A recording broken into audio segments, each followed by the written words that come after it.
तो चलिए आज सेक्रेड ज्योमेट्री यानी पवित्र ज्यामिति की आकर्षक दुनिया में चलते हैं और बात करते हैं दो ऐसे डायग्राम्स की जो बहुत दिलचस्प हैं पर जिन्हें अक्सर गलत समझा जाता है, मंडल और यंत्र। अब पहली नज़र में तो ये काफ़ी एक जैसे लगते हैं ना, दोनों में कॉम्प्लेक्स डिज़ाइंस है, गहरा सिंबलिज्म है।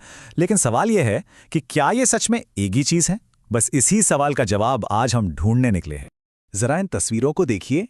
बाईं तरफ है एक बहुत ही वाइब्रेंट कलरफुल मंडल और दाईं ओर एक ज़्यादातर ज्योमेट्रिक एकदम सटीक सा दिखने वाला यंत्र। समानताएं तो साफ दिख रही हैं, पर जो अंतर हैं वो भी उतने ही गहरे हैं। तो चलिए इस पहेली को एक एक करके सुलझाते हैं। तो शुरुआत करते हैं मंडल से। आखिर ये मंडल है क्या चीज़? अगर हम इसकी एकदम असली परिभाषा देखें तांत्रिक परंपराओं के हिसाब से, तो मंडल क्या है? ये एक स्ट्रक्चर्ड मतलब एक घिरा हुआ स्पेस है, एक ऐसी जगह जिसमें मंत्रों के जरिए देवी देवताओं को इनवाइट किया जाता है। ऐसा समझिए कि एक कॉस्मिक शक्तियों के लिए एक स्वागत द्वार बनाने जैसा है। हाँ, एक आम धारणा है खासकर पश्चिम में कि मंडल तो बस मेडिटेशन के लिए होते हैं। लेकिन जैसा कि ये सोर्स बताता है, ये तो पूरी कहानी का बस एक छोटा सा हिस्सा है। इसका जो असली मकसद है वो इससे कहीं ज्यादा गहरा और बड़ा है। तो इसको समझने का एक बढ़िया तरीका है, मंडल को किसी देवता की तस्वीर मत समझिए, बल्कि इसे एक महल का ब्लूप्रिंट समझिए, एक नक्शा जिसे देवता को बुलाने के लिए बनाया जा रहा है। ये सिर्फ एक ड्राइंग नहीं, ये एक डिवाइन रेजिडेंस है।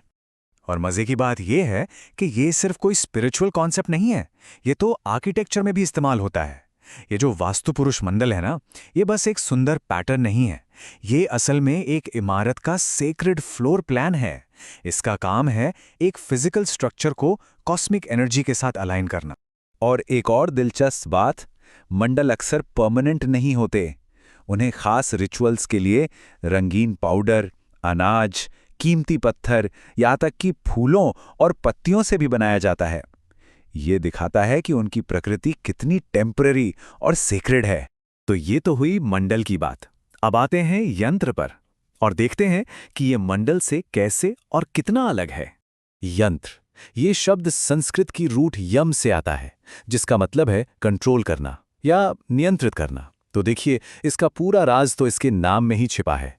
ये एक इंस्ट्रूमेंट है, एक टूल, कंट्रोल करने का एक जरिया। तो चलिए दोनों को आमने सामने रखते हैं। मंडल क्या है? पूजा के लिए एक टेम्पररी स्पेस, अक्सर बड़ा होता है, रंगीन होता है और उसमें प्रवेश किया जा सकता है।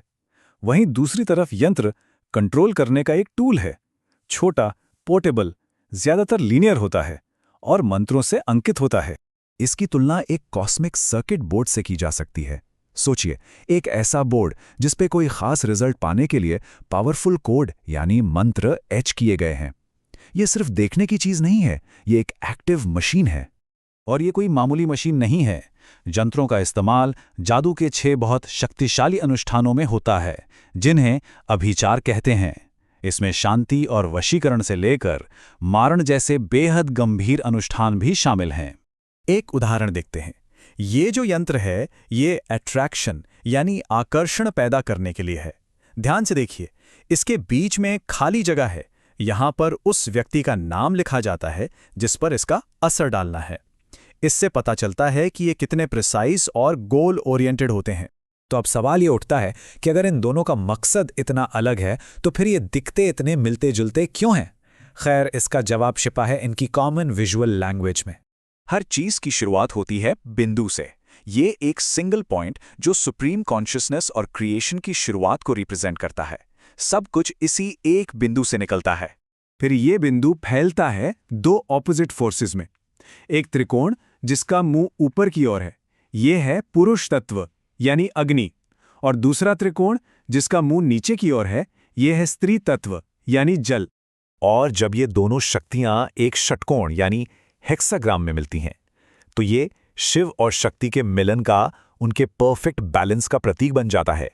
ये क्रिएशन के सबसे पावरफुल सिंबल्स में से एक है। तो चाहे मंडल हो या यंत्र, उनमें ये कोर बिल्डिंग ब्लॉक्स हमेशा मिलेंगे।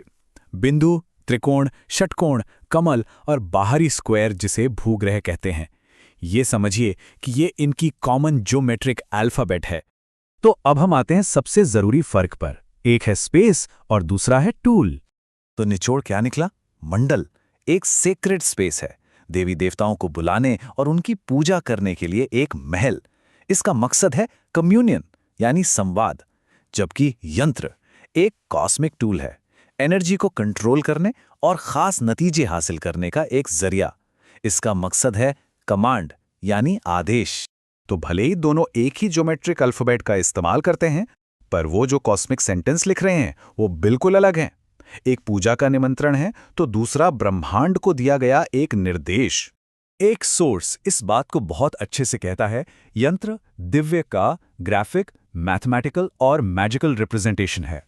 ये बात इनके सार को एकदम सटीक तरीके से पकड़ लेती है। और ये हमें एक आखिरी सवाल के साथ छोड़ जाता है।